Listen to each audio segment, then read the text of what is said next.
देखिए, माननीय मुख्यमंत्री योगी आदित्यनाथ जी के प्रयास से माननीय अमित शाह जी के यहाँ मैं गया। उसके पहले हमारी माननीय प्रधानमंत्री जी से बात 2022 के चुनाव के पहले उनकी तरफ से प्रयासरत ये हो रहा था चुनाव के टाइम कि आप गठबंधन छोड़ करके आप आ जाओ, हमारे साथ गठबंधन कर लो। हमने कहा नहीं, अभी ये हम नहीं करते, हम जिनके साथ हैं चुनाव तक उनके साथ रहेंगे। फिर उन्होंने 24 की बात की थी, तो हमने कहा कि 24 टाइम आएगा तो हम आपकी मदद करेंगे। तो सबकी राय से हम वहां गए हैं। मंत्रिमंडल के संबंध में जो बात तय है कि मंत्रिमंडल का विस्तार होगा तो आपको शामिल किया जाएगा। जहां तक सवाल आपको कि हमारे तरफ से तारीख, मैंने कोई तारीख नहीं दी।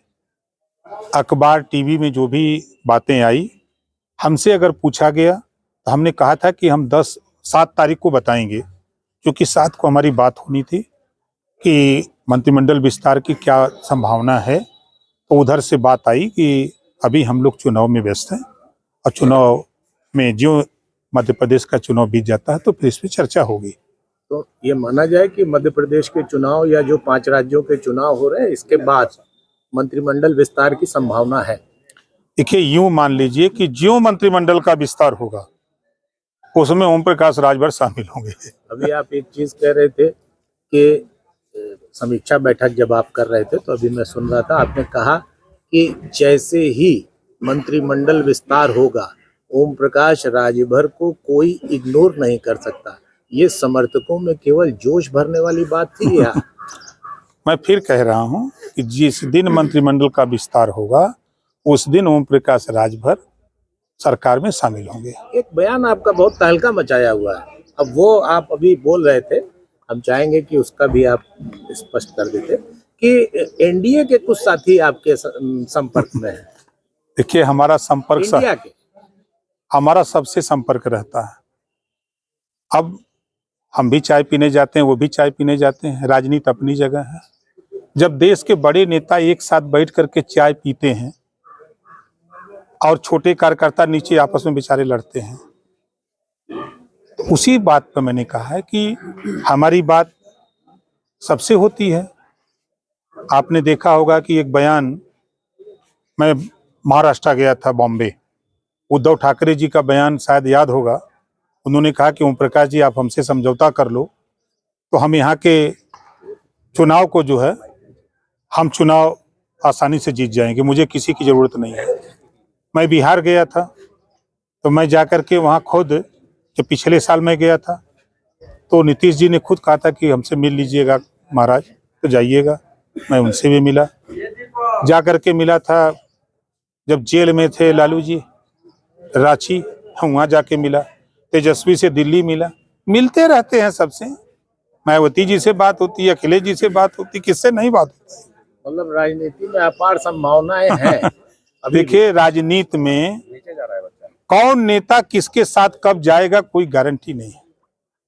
उदाहरण हम आपको बता दें,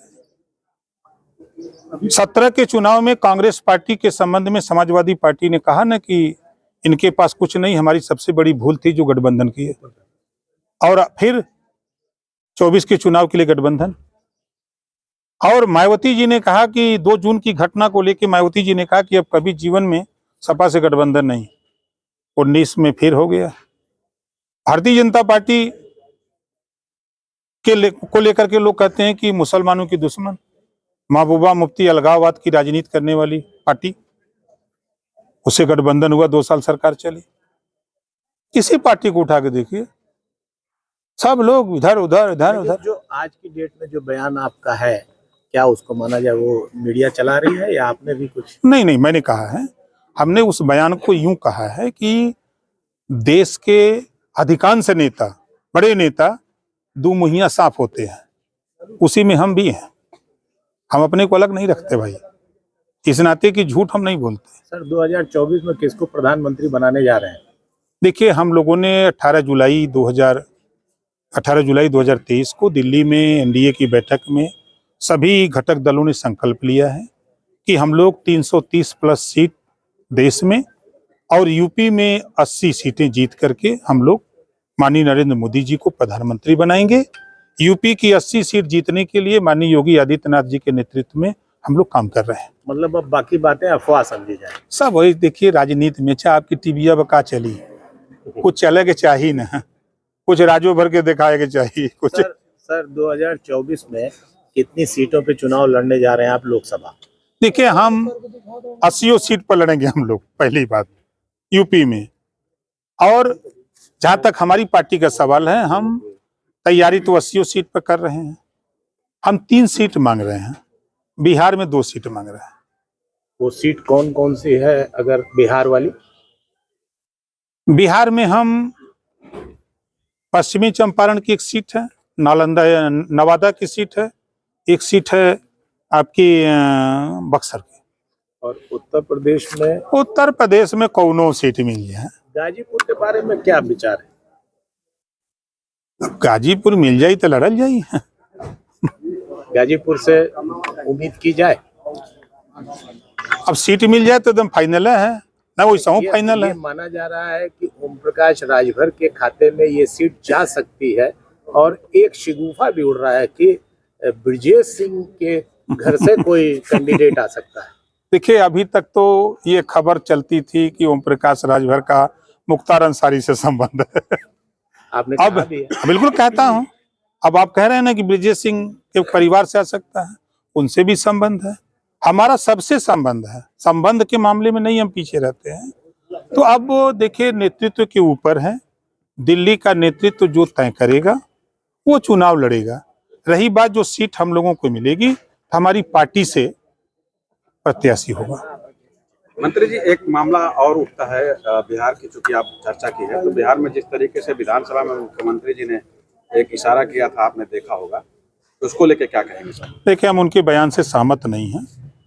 हिंदू धर्म के मामले में एक बात कही जाती है कि जब 60 साल के ऊपर के लोग हो जाते हैं तो कभी कभी कुछ जबान से अपशब्द निकल जाते हैं, ऐसी विडंबना लोग कहते हैं, वही बात है।